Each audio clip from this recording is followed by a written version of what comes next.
Hi, you're listening to Everyday Superpower, a place where you can take some time to learn to acknowledge the benefits of understanding body language and nonverbal communication.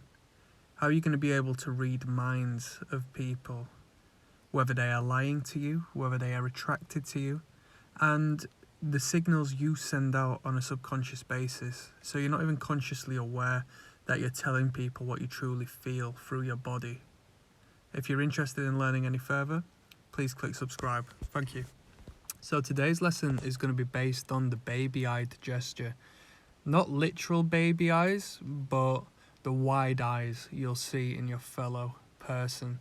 It's the lifting of the eyelids, raising the eyebrows, and expansion of the eyes, alright? Making them seem larger, okay? Can be enhanced using makeup or plucking the eyebrows, alright? Eye widening signals that we enjoy what we see. So one of my initial videos was based upon the eye flash gesture, okay, the flash bulb eyes, and it signifies acknowledgement, and it's a gravity defying gesture. So the raising of the eyebrows is a positive, all right, within reason, but in this particular gesture it's a positive, all right.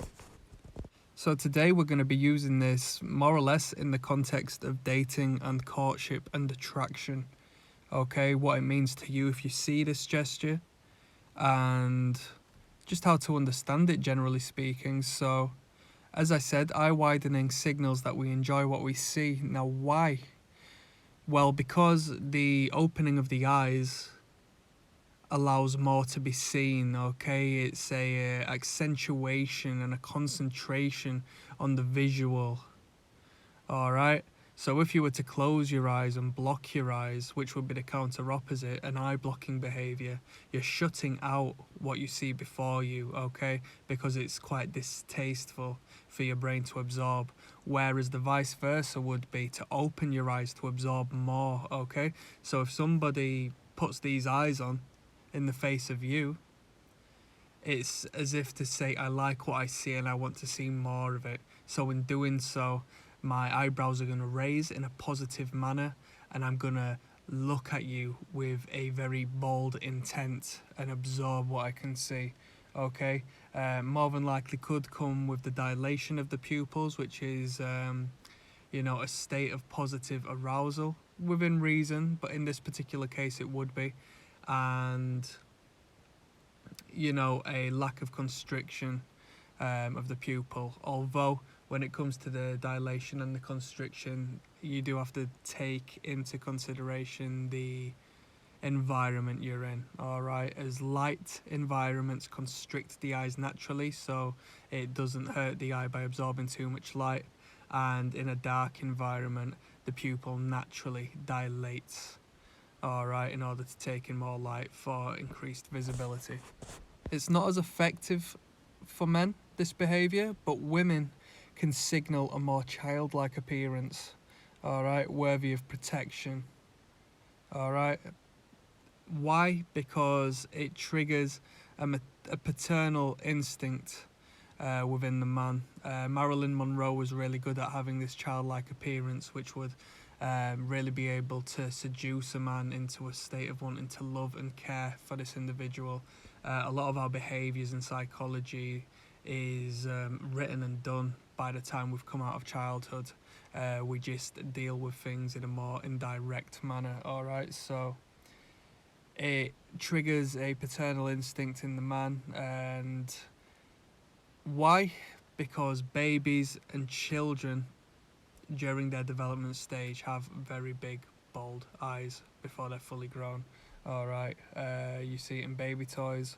E.T. the Extraterrestrial, if you're aware of that film, the film E.T., they decided to give the alien super big eyes, and in doing so it's one of the most popular, well, it won't purely be down to the eyes of course, but there's a reason why that alien came across as so human and lovable, as opposed to what you might see in other alien depictions. So eye widening evokes the protective feelings in others, okay? It's very childlike, it's very regressive in nature. All right. So just to re-clarify, the baby eyes, it's a gravity-defying gesture. The eyebrows raise, which is good. That which slouches and that which frowns to the floor tends to be a negative and a more, just a generally negative behavior and gesture, perhaps a defensive gesture as such. Whereas the anti-gravity and the gravity-defying gestures, those gestures which reach towards the sky, such as a footballer scoring a goal and raising his hands in celebration, a smile which reaches to the sky. We've spoken about the toes of the feet and how they will reach to the sky naturally in real time in response to a positive stimuli. It's all a positive signal, all right, when it comes to nonverbal communication. The eyes absorb more light, all right. So if we were to equate it with being surprised or being shocked, what happens is the eyes open to a degree where right there in that moment in time, the individual is able to absorb information as soon as possible to ensure that they're safe. It's a survival mechanism, okay? So such is alike this behavior. The eyes are wide open to absorb as much information, which is you, possibly, given that they're staring at you at this particular moment in time, hopefully so, to absorb this information, all right, and to absorb it, which is a positive. It's better than shutting you out and saying I don't want to see this. It's the counter opposite, saying I do want to see this.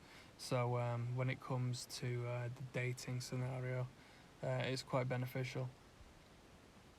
Can be mixed with the dilation and constriction. Okay, so to take into consideration a particular cluster, you might see the wide eyes alongside a heavily dilated pupil, which is a positive signal, all right? Or at least it definitely shows a state of arousal of some sort, some excitement of some sort, charging the brain. And that's about it. So I hope you enjoyed this. Hopefully I get my microphone sorted in due time, because I understand the quality of this audio might not be up to the level I have done previously, but the information still remains the same. I hope it's of benefit. Click subscribe. Thank you.